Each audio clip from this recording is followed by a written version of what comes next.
بسم اللہ الرحمن الرحیم۔ السلام علیکم ناظرین، فجر کی اذان ہوئی اور جیسے ہی جماعت کا وقت ہوا تو امام صاحب یہ دیکھ کر حیران رہ گئے کہ آج بھی وہی معمول کے مطابق 2-3 لوگ ہی جماعت میں شریک ہوئے ہیں۔ باقی لوگ یا تو نماز پڑھنے آتے ہی نہیں تھے یا اگر آتے بھی تھے تو کافی دیر سے آتے تھے۔ امام صاحب کو اس بات پر کافی تشویش ہوئی اور انہوں نے غور و فکر کرنا شروع کر دیا کہ کیسے لوگ کم از کم فجر کی نماز با جماعت ادا کریں۔ اگلے دن فجر کی نماز کے بعد جب ابھی کافی اندھیرا تھا تب وہ مسجد سے باہر نکلے، باری باری سب کے دروازے کھٹکھٹاتے اور انہیں نماز کی دعوت دیتے۔ امام صاحب کی یہ کوشش کامیاب ہوئی اور لوگ با جماعت نماز میں شرکت کرنے لگے۔ امام صاحب کو یہ دیکھ کر بہت خوشی ہوئی اور انہوں نے ارادہ کیا کہ اب وہ اسی طرح سے روزانہ کی بنیاد پر لوگوں کو نماز کے لیے جا کر جگایا کریں گے تاکہ وہ وقت پر فجر کی نماز ادا کریں اور اپنے دن کی شروعات اس اچھے عمل سے کریں۔ خیر، اس کام کو کچھ دن گزرے اور ایک دن اپنے اسی معمول کے مطابق امام صاحب جب لوگوں کے دروازے کھٹکھٹا رہے تھے اور انہیں نماز کی دعوت دے رہے تھے، تبھی انہوں نے جیسے ہی ایک دروازہ کھٹکھٹایا تو اندر سے ایک شخص بہت ہی غصے کے عالم میں نکلا۔ بولا کہ امام صاحب، آپ نے یہ کیا روز کا تماشا بنا رکھا ہے؟ روزانہ اس ٹائم آ کر دروازہ کھٹکھٹاتے ہو اور ہماری نیند خراب کر دیتے ہو۔ اس شخص کے اتنا غصہ کرنے کے باوجود امام صاحب نے بہت ہی نرم لہجے میں جواب دیا، کہا کہ بھائی، میں تو یہ آپ کی بہتری کے لیے کرتا ہوں تاکہ آپ لوگ وقت پر نماز ادا کر سکیں۔ وہ شخص اب اور بھی زیادہ سخت لہجے میں بولا، امام صاحب، آپ یہ مہربانی ہم پر نہ کیا کریں۔ آپ کا کام صرف اذان دینا ہے اور جماعت کروانا ہے، باقی یہ تبلیغ کرنا اور زبردستی لوگوں کو مسجد میں لے کر جانا یہ آپ کے ذمے نہیں ہے۔ اس نے یہ کہتے ہوئے غصے سے اپنا دروازہ بند کر دیا کہ امام صاحب، جو کام آپ کے ذمے لگایا گیا ہے آپ صرف وہی کیا کریں، ایسے مفت میں لوگوں کی نیندیں خراب مت کریں۔ یہ سن کر امام صاحب کو دکھ ہوا اور وہ مایوسی کے ساتھ مزید تبلیغ کیے بغیر ہی مسجد واپس چلے آئے۔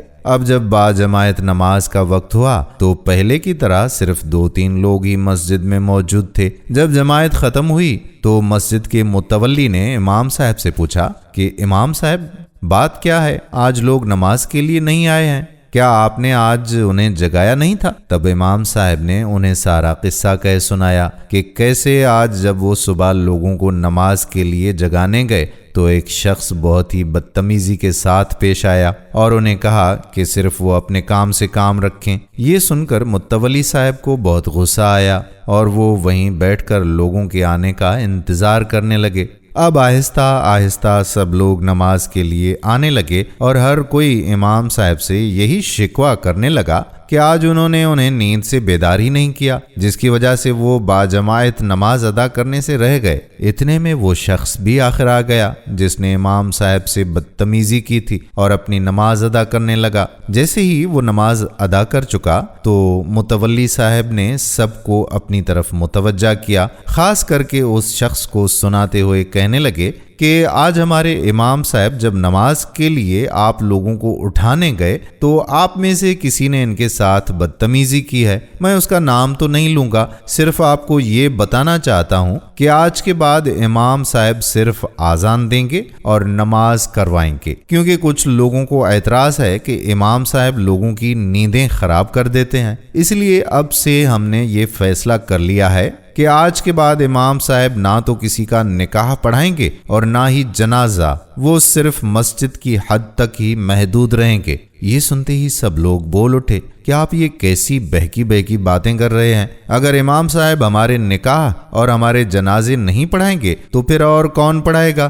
سب لوگ یک زبان ہو کر بولے کہ ہمیں اس شخص کا نام بتائیں، ہم اس سے خود نمٹ لیں گے جس نے امام صاحب سے بدتمیزی کی ہے۔ امام صاحب لوگوں کو نماز کی دعوت دے رہے تھے، وہ شخص بھی وہیں بیٹھا تھا، یہ سب سن رہا تھا، مگر متولی نے یہ کہتے ہوئے اس کا نام نہیں بتایا کہ مجھے امید ہے کہ وہ شخص اس بات کو سمجھ گیا ہوگا اور آئندہ سے احتیاط کرے گا کہ امام صاحب سے ایسے لہجے میں کبھی بات نہ کرے۔